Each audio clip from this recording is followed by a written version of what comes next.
Très ravi de vous retrouver, mesdames et messieurs. Bonsoir et bienvenue dans ce flash d'information sur Bamako News TV. Nous ouvrons ces flashs d'information par l'actualité nationale. Dans une opération d'envergure menée le dimanche 1er décembre 2024 à Tezawanten, dans la région de Kidal, les forces armées maliennes ont réussi à neutraliser plusieurs membres influents du groupe terroriste. Ce succès salué par l'État malien reflète le professionnalisme des femmes et leur engagement constant dans la lutte contre le terrorisme sous toutes ses formes.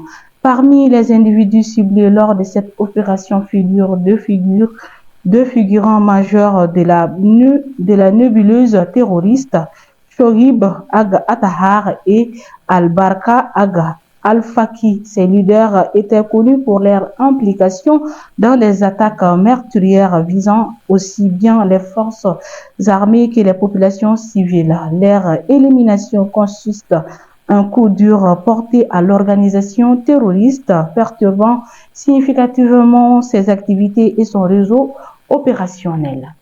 Toujours au Mali, des irrégularités financières s'élevant à plus de 3 milliards de francs CFA.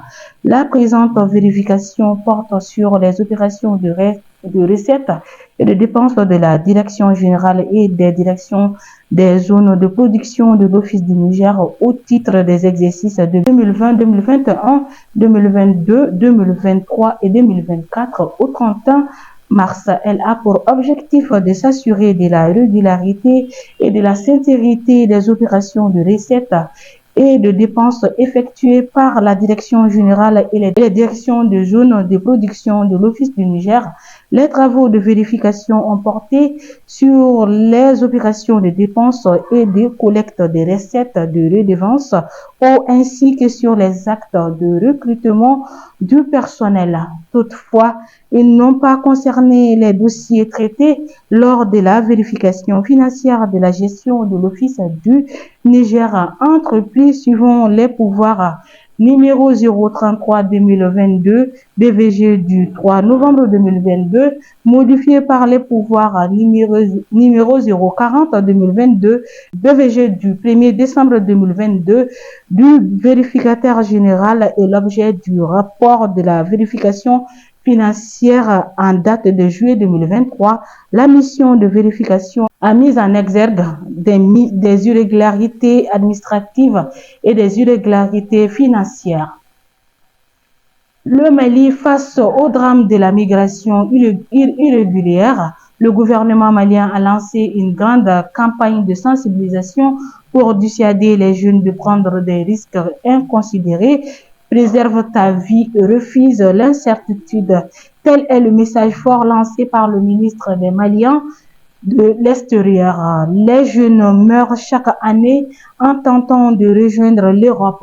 À travers des films, des témoignages, des sketchs et des débats, les autorités veulent montrer les dangers de la migration irrégulière et les opportunités qui existent au Mali. L'objectif est de donner aux jeunes les clés pour conduire leur avenir dans leur pays. Des anciens migrants ont partagé leurs expériences douloureuses, mettant en garde les jeunes sur les risques encourus, mais aussi des histoires d'espoir montrant que réussir est possible au Mali.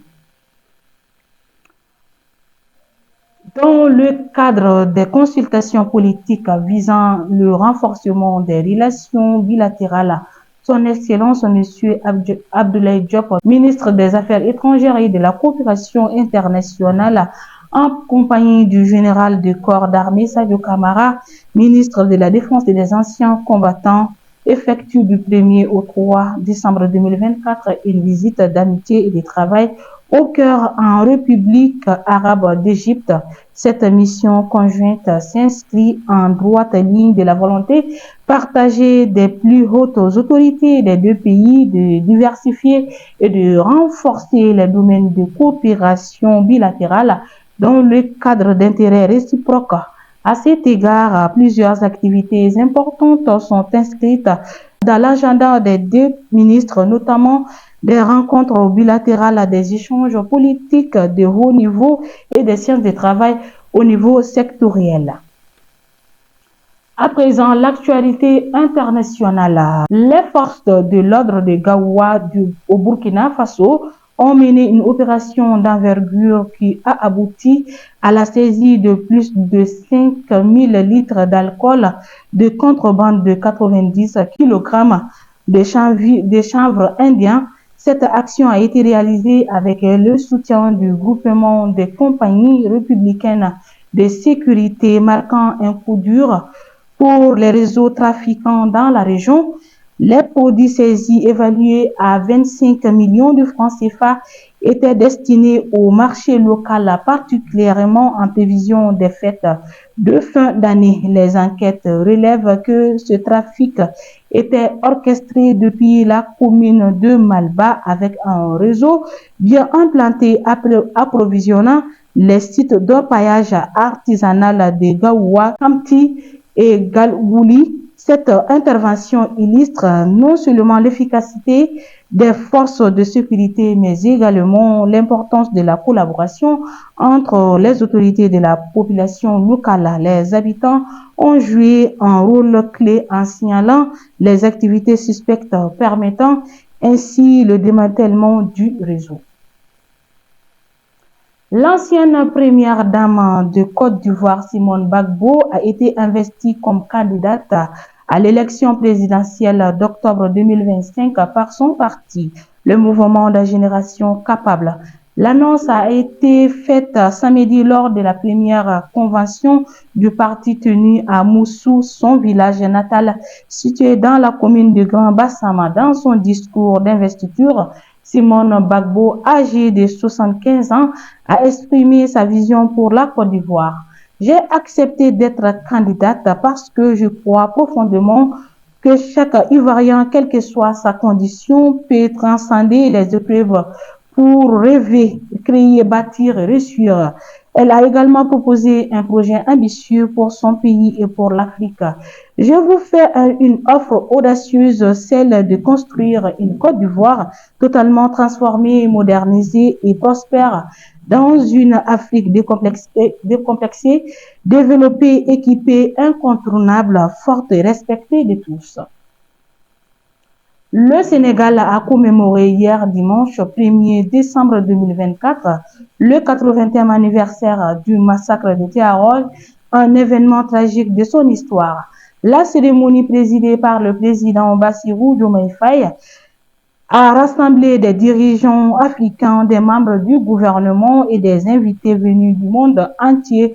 Le président Faye, accompagné de ses homologues, a déposé des gerbes de fleurs au cimetière de Thiaroye, suivi d'une visite au mémorial dédié aux tirailleurs sénégalais et malgache où le professeur Mamadou Koné a présenté une exposition intitulée Thiaroye 44, une mémoire blessée. La deuxième partie des cérémonies de commémoration s'est déroulée au camp lieutenant Amadou Lindor Fall où le président du comité scientifique, le représentant du président Macron et le président Guazouani ont prononcé leur discours.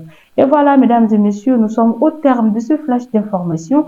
Merci à vous de l'avoir suivi. Au plaisir de vous retrouver très prochainement. D'ici là, portez-vous bien. Et surtout, n'oubliez pas de vous abonner sur notre chaîne YouTube.